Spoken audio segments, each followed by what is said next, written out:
Assalamualaikum dan selamat sejahtera. Nama saya Nur Aina Faika binti Takra Akramin, nombor matrik 146676 dan merupakan pelajar daripada Pusat Pengajian Perumahan Bangunan dan Perancangan. Video ini akan berkongsi tentang kempen anti-buli cyber. Mari kita mulakan.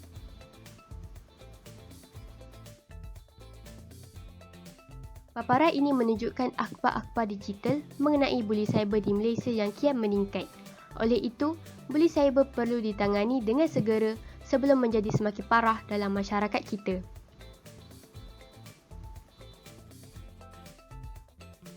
Tahukah anda, kes buli cyber di Malaysia ialah tempat ke-6 paling teruk di dunia? Tinjauan ini telah dilakukan oleh sebuah syarikat tinjauan antarabangsa iaitu Ipsos.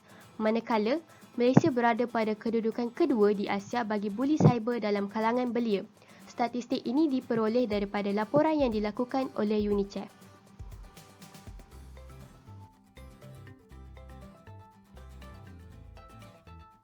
Perbuatan buli cyber merupakan perbuatan berulang dengan tujuan untuk mengancam, menakutkan, mendatangkan kemarahan dan memalukan seseorang melalui kemudahan komunikasi dan medium elektronik seperti teks SMS, chatting, email, laman web sosial, telefon bimbit dan permainan internet.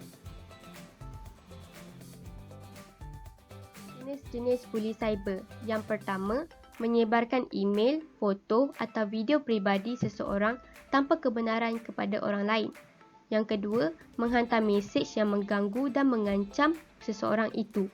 Yang ketiga, memuat naik komen atau gambar yang tidak senonoh pada siaran orang lain. Yang keempat, menyalahgunakan kata laluan atau nama skrin orang lain atau menyamar sebagai orang lain. Yang kelima, memulaukan individu tertentu daripada sesuatu kumpulan internet dengan sengaja. Dan akhir sekali, sexting, iaitu tindakan menghantar gambar, mesej atau video yang berunsurkan seksual menggunakan telefon bimbit.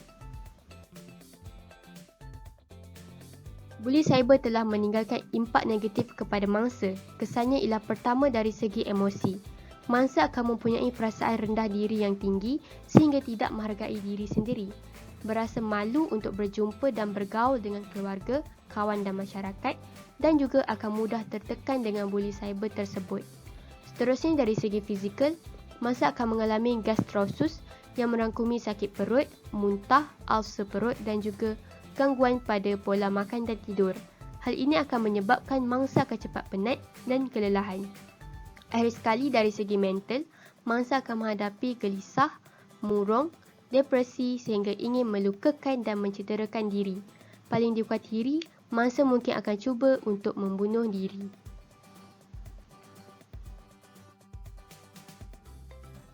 Sekarang mari kita lihat cara untuk mencegah daripada buli cyber. Pertama, sentiasa lindungi akaun dan peranti. Gunakan kata laluan yang sukar diketahui umum pada semua perkara. Jangan berkongsi kata laluan dengan sesiapa pun, termasuk rakan baik. Selain itu, gunakan alat dan tetapan privasi untuk semua akaun media sosial. Terhadkan akaun kepada kenalan rapat sahaja. Kedua, jangan berkongsi maklumat peribadi di dalam media sosial dan platform digital yang lain. Jangan dedahkan alamat, nombor telefon, email, sekolah anak atau nombor kad pengenalan dalam talian.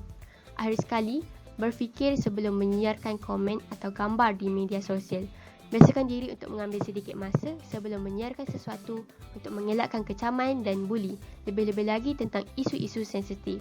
Sentiasa amalkan etika digital, iaitu menggunakan ia dengan penuh tanggungjawab.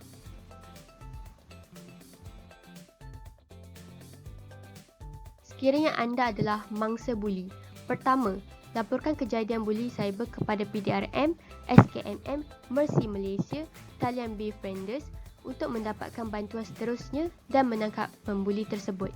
Kedua, simpan semua bahan bukti dengan dokumentasikan setiap komen, gambar, tulisan, audio dan video yang dapat membuktikan si pelaku bersalah. Selain itu, jangan pernah melayan pembuli kerana pembuli cyber ini selalunya sukakan perhatian. Apabila kita memberikan reaksi, pembuli cyber akan semakin mahu terus mengganggu dan membuli. Langkah yang baik ialah dengan menghiraukan mereka. Seterusnya, sekat dan lapor akaun pembuli di media sosial. Hal ini dapat mengurangkan interaksi antara satu sama lain dan kebarangkalian untuk akaun pembuli dihapuskan adalah tinggi selepas banyak laporan dilakukan. Akhir sekali, penting untuk dapatkan bantuan kaunseling daripada kaunselor dan pihak berkaitan dan juga mendapatkan sokongan moral daripada ibu bapa, keluarga serta kawan baik yang boleh dipercayai. Terdapat undang-undang anti-buli cyber di Malaysia yang mampu membanteras pembuli-pembuli daripada terus berleluasa. Pertama ialah Seksyen 211 Akta Komunikasi dan Multimedia 1998, iaitu larangan terhadap pemberian kandungan jelek. Yang kedua ialah Seksyen 233 Akta Komunikasi dan Multimedia 1998, iaitu penggunaan tidak wajar, kemudahan rangkaian atau perkhidmatan rangkaian.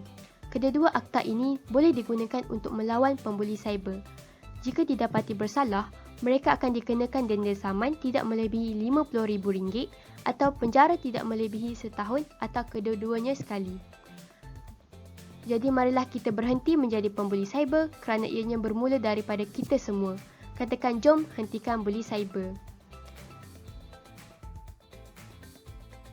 Sekian sahaja dari saya. Terima kasih.